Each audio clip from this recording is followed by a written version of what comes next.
લોકોના આરોગ્ય સાથે ચેડા કરનાર તત્વો આરોગ્ય વિભાગ એક્શનમાં આવી ગયું છે। લોકોના આરોગ્ય સાથે ચેડા કરનાર ડેરી, હોટેલો સહિતના એકમો સીલ કરવાની કામગીરી શરૂ કરી છે। ત્યારે મંગળવારે પણ ફૂડ વિભાગ દ્વારા 4 થી વધુ ડેરી, નમકીન અને સ્વીટ ખાણીપીણીની હોટલો સીલ કરાઈ છે।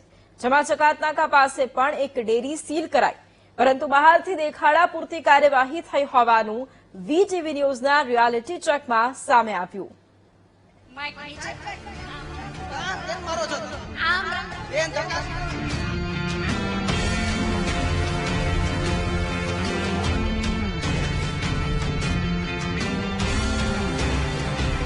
રિયલી હોય ને એ જ રિયલી વાત કરો। તમે શું જથ્થો પકડો છે મારી દુકાનમાં? 500 કિલો જથ્થો છે તો તમે આવું મીડિયા બનાવી શકો? ખોટું મારું તમે માઇક નીચે રાખો, વાત કરું છું બરાબર? માઇક નીચે રાખો, માઇક નીચે આમ પણ મને આ સેટિંગ નથી આવતું। મેં તમને શું કીધું? જોયું ને, ભાંડો ફૂટ્યો તો મીડિયા સાથે જ ગેરવર્તન। અમારા સંવાદદાતા શનિ મૈયડને ધક્કો મારવાનો પ્રયાસ કરાયો।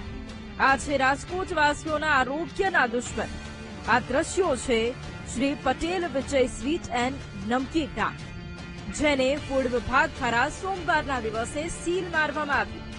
આ સીલ માત્ર દેખાડા પૂરતું હોય તેવું લાગ્યું, કારણ કે બાજુમાં જ આવેલા અન્ય એક દરવાજાથી તો અંદર બધી જ કામગીરી ચાલતી હતી। જ્યારે અમારા સંવાદદાતા ત્યાં પહોંચ્યા તો ત્યાંના સંચાલકોએ કેવું વર્તન કર્યું તે જુઓ।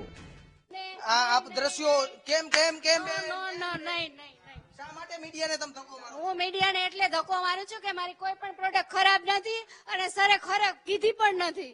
પ્લીઝ મહેરબાની। શા માટે સીલ કરી? અત્યારે સીલ નું કારણ તમે પેલા પૂછો, પછી મને આ શું કામ? તમે પેલા શૂટિંગ મારો, ડિલેટ મારો। સીલ માટે એક્સપાયરી ડેટ વાળા મસાલા હતા એના માટે સીલ મારેલું છે। અને એનું પણ કોઈ મીઠાઈનું કોઈ રીઝન જ નથી આની અંદર।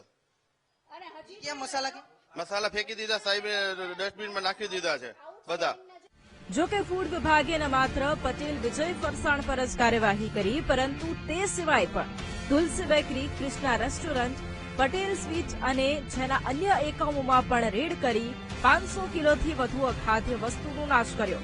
બીજી તરફ પટેલ વિજય સ્વીટ્સ એન્ડ નમકીન મામલે રાજકોટ મનપાના નાયબ આરોગ્ય અધિકારી હાર્દિક મહેતાને સવાલો પૂછવામાં આવ્યા તો તેમણે શું કહ્યું, સાંભળો।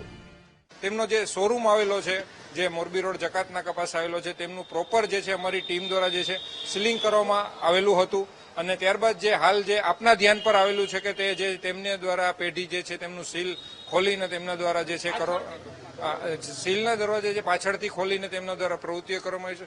આ વસ્તુ આજ આપના માધ્યમ આપ લોકોના માધ્યમ દ્વારા જે અમારા ધ્યાન પર આવી છે, તો ખાસ તેને અનુલક્ષીને અમારી ફૂડ વિભાગની ટીમ દ્વારા જે છે ફરીથી તેમની સ્થળ તપાસ કરી અને જે છે જરૂરી આગળની કાર્યવાહી કરવામાં આવશે।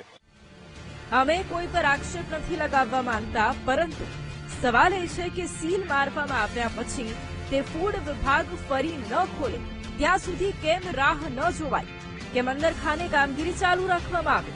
હવે આરોગ્યના દુશ્મનો સામે આરસીએમ શું કાર્યવાહી કરે છે તે જોવું રહ્યું। કેમેરામેન નિશિત ગડિયા સાથે રિપોર્ટર શનિ મૈયર, વીટીવી ન્યૂઝ, રાજકોટ।